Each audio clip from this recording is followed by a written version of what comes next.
حضور علیہ الصلاۃ والسلام نے اپنی امت کے لیے جو مشقتیں اٹھائیں ان کا تقاضا ہے کہ امت پر حضور علیہ الصلاۃ والسلام کے کچھ حقوق ہیں جن کو ادا کرنا ہر امتی پر فرض اور واجب ہے۔ حضرت علامہ قاضی ایاز نے اپنی کتاب شفا شریف میں 8 حقوق کا ذکر کیا ہے۔ پہلا نمبر، ایمان بالرسول۔ حضور اقدس صلی اللہ علیہ وسلم کی نبوت و رسالت پر ایمان لانا اور جو کچھ آپ اللہ کی طرف سے لائے ہیں صدق دل سے اس کو سچا ماننا ہر امتی پر فرض عین ہے، اور ہر مومن کا اس پر ایمان ہے کہ بغیر رسول پر ایمان لائے ہرگز کوئی مسلمان نہیں ہو سکتا۔ قرآن میں خداوند عالم کا فرمان ہے، جو اللہ اور اس کے رسول پر ایمان نہ لایا تو یقیناً ہم نے کافروں کے لیے بھڑکتی ہوئی آگ تیار کر رکھی ہے۔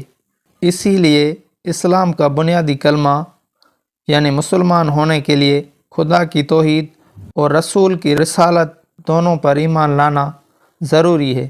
نمبر 2، اتباع سنت رسول۔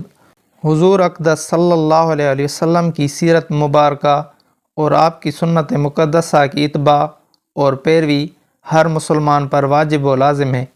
اللہ تعالیٰ کا فرمان ہے کہ اے رسول فرما دیجئے کہ اگر تم لوگ اللہ سے محبت کرتے ہو تو میری اتباع کرو، اللہ تم کو اپنا محبوب بنا لے گا اور تمہارے گناہوں کو بخش دے گا، اور اللہ بہت زیادہ بخشنے والا اور رحم فرمانے والا ہے۔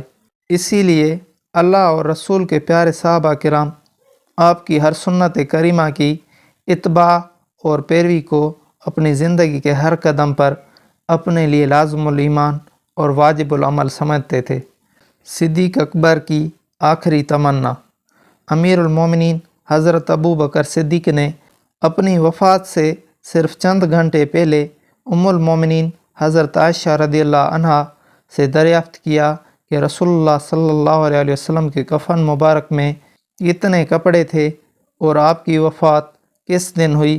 اس سوال کی وجہ یہ تھی کہ آپ کی یہ انتہائی تمنا تھی کہ زندگی کے ہر لمحات میں تو میں نے اپنے تمام معاملات میں حضور صلی اللہ علیہ وسلم کی مبارک سنتوں کی مکمل طور پر اتباع کیے، مرنے کے بعد کفن اور وفات کے دن میں بھی مجھے آپ کی اتباع سنت نصیب ہو جائے۔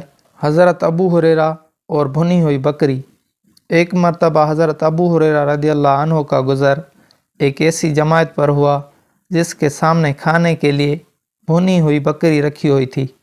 لوگوں نے آپ کو کھانے کے لیے بلایا تو آپ نے یہ کہہ کر کھانے سے انکار کر دیا کہ حضور نبی کریم صلی اللہ علیہ وسلم دنیا سے تشریف لے گئے اور کبھی جو کی روٹی پیٹ بھر کر نہ کھائی، میں بھلا ان لذیذ اور پرتکلف کھانوں کو کھانا کیوں کر گوارا کر سکتا ہوں۔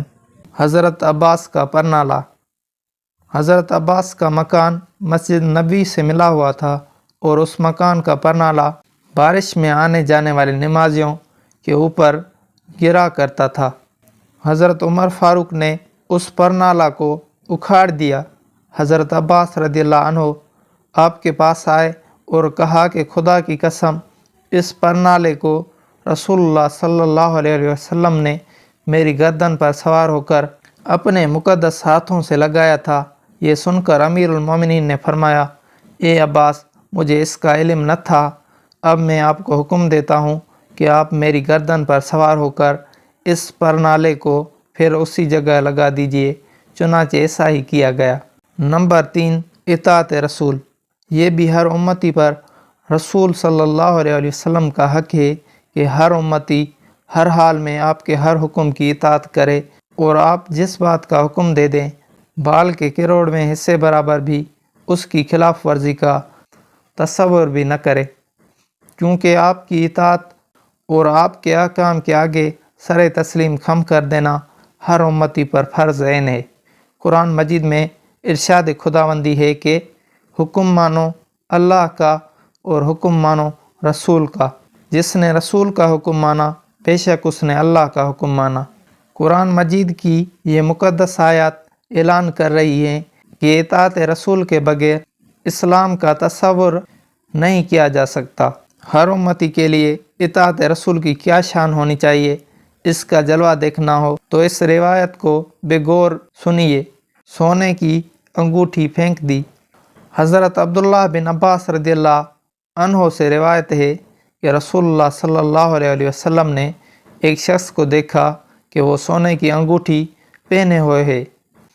آپ نے اس کے ہاتھ سے انگوٹھی نکال کر پھینک دی اور فرمایا کہ کیا تم میں سے کوئی چاہتا ہے کہ آگ کے انگارے کو اپنے ہاتھ میں ڈالے؟ حضور صلی اللہ علیہ وسلم کے تشریف لے جانے کے بعد لوگوں نے اس سے کہا کہ تو اپنی انگوٹھی کو اٹھا لے اور اس کو بیچ کر اس سے نفع اٹھا۔ تو اس نے جواب دیا کہ خدا کی قسم، جب رسول اللہ صلی اللہ علیہ وسلم نے اس انگوٹھی کو پھینک دیا تو اب میں اس انگوٹھی کو کبھی بھی نہیں اٹھا سکتا، اور وہ اس کو چھوڑ کر چلا گیا۔ نمبر 4، محبت رسول۔ اسی طرح ہر امتی پر رسول اللہ صلی اللہ علیہ وسلم کا حق ہے کہ وہ سارے جہان سے بڑھ کر آپ سے محبت رکھے اور ساری دنیا کی محبوب چیزوں کو آپ کی محبت کے قدموں پر قربان کر دے۔ حضرت انس سے روایت ہے کہ رسول اللہ صلی اللہ علیہ وسلم نے فرمایا کہ تم میں سے کوئی اس وقت تک مومن نہیں ہو سکتا جب تک کہ میں اس کے نزدیک اس کے باپ، اس کی اولاد اور تمام لوگوں سے بڑھ کر محبوب نہ ہو جاؤں۔ ایک بڑھیا کا جذبہ محبت۔ جنگ احد میں شیطان نے یہ خبر اڑا دی کہ رسول اللہ صلی اللہ علیہ وسلم شہید ہو گئے۔ یہ ہولناک خبر جب مدینہ منورہ میں پہنچی تو وہاں کی زمین دہل گئی، یہاں تک کہ وہاں کی پردہ نشین عورتوں کے دل و دماغ میں صدمات غم کا بھونچال آ گیا، اور قبیلہ بنی دینار کی ایک عورت اپنے جذبات سے مغلوب ہو کر اپنے گھر سے نکل پڑی اور میدان جنگ کی طرف چل پڑی۔ راستے میں اس کو اپنے باپ اور بھائی اور شوہر کی شہادت کی خبر ملی، مگر اس نے اس کی کوئی پرواہ نہیں کی اور لوگوں سے یہی پوچھتی رہی کہ مجھے یہ بتاؤ کہ رسول اللہ صلی اللہ علیہ وسلم کیسے ہیں؟ جب اسے بتایا گیا کہ الحمدللہ آپ ہر طرح بخیریت ہیں تو اس سے اس بڑھیا کی تسلی نہیں ہوئی، اور لوگوں سے پوچھتی رہی کہ مجھے یہ بتاؤ کہ رسول اللہ صلی اللہ علیہ وسلم کیسے ہیں؟